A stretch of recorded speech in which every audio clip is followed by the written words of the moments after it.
ലോകത്തിലെ ഏറ്റവും കരുത്തുറ്റ നാവികസേനയെന്ന പെരുമയും പേറി ആകാശത്തെയും കടലിനെയും ഒരുപോലെ വിറപ്പിക്കാൻ ശേഷിയുള്ള ആധുനിക യുദ്ധവിമാനങ്ങളും മിസൈലുകളും വഹിച്ച് കടലിലൂടെ ഒഴുകി നടക്കുന്ന മിനി നഗരമാണ് USS എബ്രഹാം ലിങ്കൻ. അമേരിക്കയുടെ സൈനിക മേധാവിത്വത്തിന്റെ ഏറ്റവും തിളക്കമുള്ള പ്രതീകമായി കണക്കാക്കപ്പെടുന്ന ഈ ന്യൂക്ലിയർ പവേർഡ് വിമാനവാഹിനി കപ്പൽ ഇന്ന് ആഗോളതലത്തിൽ വാർത്തകളിൽ നിറയുന്നത് അതിന്റെ യുദ്ധവീര്യത്തിന്റെ പേരിലല്ല, മറിച്ച് കപ്പലിൽ കഴിയുന്ന 5000-ഓളം വരുന്ന സൈനികരുടെ നരക സമാനമായ ജീവിത സാഹചര്യങ്ങളുടെയും അവിടെ അരങ്ങേറുന്ന ഗുരുതരമായ മാനസികാരോഗ്യ പ്രതിസന്ധിയുടെയും പേരിലാണ്. തുടർച്ചയായി 250-ലേറെ ദിവസങ്ങൾ കര കാണാതെ കടലിൽ കഴിയേണ്ടി വന്ന നാവികർ കപ്പലിൽ നിന്ന് കടലിലേക്ക് ചാടി ജീവനൊടുക്കാൻ ശ്രമിക്കുന്നുവെന്ന മാധ്യമ റിപ്പോർട്ടുകൾ അമേരിക്കൻ പ്രതിരോധ വകുപ്പിനെയും ലോകത്തെയും ഒരുപോലെ ഞെട്ടിച്ചിരിക്കുകയാണ്. പുറത്തുനിന്ന് നോക്കുമ്പോൾ അജയ്യമായ ആയുധക്കോട്ടയെന്ന് തോന്നിപ്പിക്കുന്ന ഒരു കപ്പലിനുള്ളിൽ സ്വന്തം ജീവനക്കാർ അനുഭവിക്കുന്ന അപാരമായ മാനസിക അസ്വസ്ഥതകളും സഹനശേഷിയുടെ അതിർവരമ്പുകൾ ലംഘിക്കപ്പെട്ട അനുഭവങ്ങളുമാണ് ഇപ്പോൾ പുറത്തു വരുന്നത്.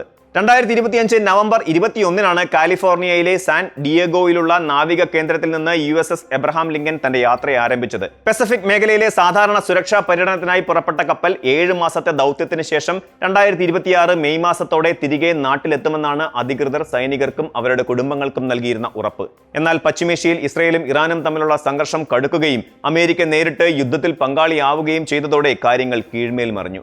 കപ്പലിന്റെ സഞ്ചാരപാത പെട്ടെന്ന് മിഡിൽ ഈസ്റ്റിലേക്ക് മാറ്റപ്പെടുകയായിരുന്നു. അറബിക്കടലിലും അതിനോട് ചേർന്നുള്ള തന്ത്രപ്രധാന മേഖലകളിലും US സേനയുടെ പ്രധാന ആസ്ഥാനമായി നിലയുറപ്പിച്ച ഈ വിമാനവാഹിനി കപ്പൽ ഡ്രോണുകളെയും മിസൈലുകളെയും പ്രതിരോധിക്കുന്നതിൽ പ്രധാന പങ്കുവഹിച്ചു. സാധാരണഗതിയിൽ US നാവികസേനയുടെ ഒരു കപ്പലിന്റെ വിന്യാസ സമയം 6 മാസമാണ്. എന്നാൽ എബ്രഹാം ലിങ്കനിലെ സൈനികർ 9 മാസത്തിലേറെയായി തുടർച്ചയായി കടലിൽ തന്നെ തുടരുകയാണ്. മുൻകൂട്ടി പ്രഖ്യാപിച്ച തിരിച്ചുവരവിന്റെ തീയതികൾ പലതവണ മാറ്റി നിശ്ചയിച്ചതും എപ്പോൾ വീട്ടിലേക്ക് മടങ്ങാൻ കഴിയും എന്നതിനെക്കുറിച്ച് യാതൊരു വ്യക്തതയുമില്ലാത്ത അനിശ്ചിതത്വവുമാണ് സൈനികരെ മാനസികമായി തളർത്തിയത്. തുടർച്ചയായി 200-ലേറെ ദിവസങ്ങൾ ഒരു പോർട്ട് കോൾ പോലും ഇല്ലാതെ കടലിൽ തുടരുക വഴി ആധുനിക നാവിക ചരിത്രത്തിൽ തന്നെ ഏറ്റവും കഠിനമായ കടൽവാസത്തിന്റെ റെക്കോർഡും ഈ കപ്പൽ കുറിച്ചു.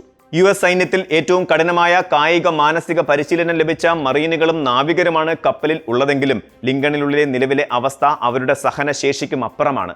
37 വർഷത്തോളം പഴക്കമുള്ള ഈ കപ്പലിൽ ശുചിത്വ സംവിധാനങ്ങളും പ്ലംബിംഗും പൂർണ്ണമായും തകരാറിലായ നിലയിലാണ്. ബാത്റൂമുകളിലും ഷവറുകളിലും പൂപ്പൽ കയറുകയും ആഴ്ചകളോളം ചൂടുവെള്ളമോ വസ്ത്രങ്ങൾ അലക്കാനുള്ള സൗകര്യമോ ലഭിക്കാതിരിക്കുകയും ചെയ്യുന്ന അവസ്ഥയിലാണ് സൈനികരെന്നും ആരോപണങ്ങളുണ്ട്. ഡിയോഡറന്റ്, സോപ്പ്, ടൂത്ത്പേസ്റ്റ് തുടങ്ങിയ പ്രാഥമിക ആവശ്യങ്ങൾക്കുള്ള സാധനങ്ങളുടെ കടുത്ത ക്ഷാമവും കപ്പലിൽ അനുഭവപ്പെടുന്നു. തപാൽ സംവിധാനം അവതാളത്തിലായതോടെ വീട്ടുകാർ അയച്ച കെയർ പാക്കറ്റുകൾ മാസങ്ങളായി വഴിയിൽ കുടുങ്ങിക്കിടക്കുകയാണ്. ഇതിനെല്ലാം പുറമെ ഇറാനിൽ നിന്നുള്ള പെട്ടെന്നുള്ള മിസൈൽ, ഡ്രോൺ ആക്രമണ ഭീഷണികൾ കാരണം 24 മണിക്കൂറും കപ്പൽ ജാഗ്രതയിലായതിനാൽ നിരന്തരം മുഴങ്ങുന്ന അലാറങ്ങളും യുദ്ധഭീതിയും സൈനികരെ കടുത്ത ഉറക്കമില്ലായ്മയിലേക്ക് തള്ളിവിട്ടിരിക്കുന്നു. സുരക്ഷാ കാരണങ്ങളാൽ നാട്ടിലുള്ള കുടുംബാംഗങ്ങളുമായി ആശയവിനിമയം നടത്താനുള്ള ലൈനുകൾ വിച്ഛേദിക്കപ്പെട്ടതോടെ പുറം ലോകവുമായി യാതൊരു ബന്ധവുമില്ലാത്ത അവസ്ഥയിലായി പല സൈനികരും.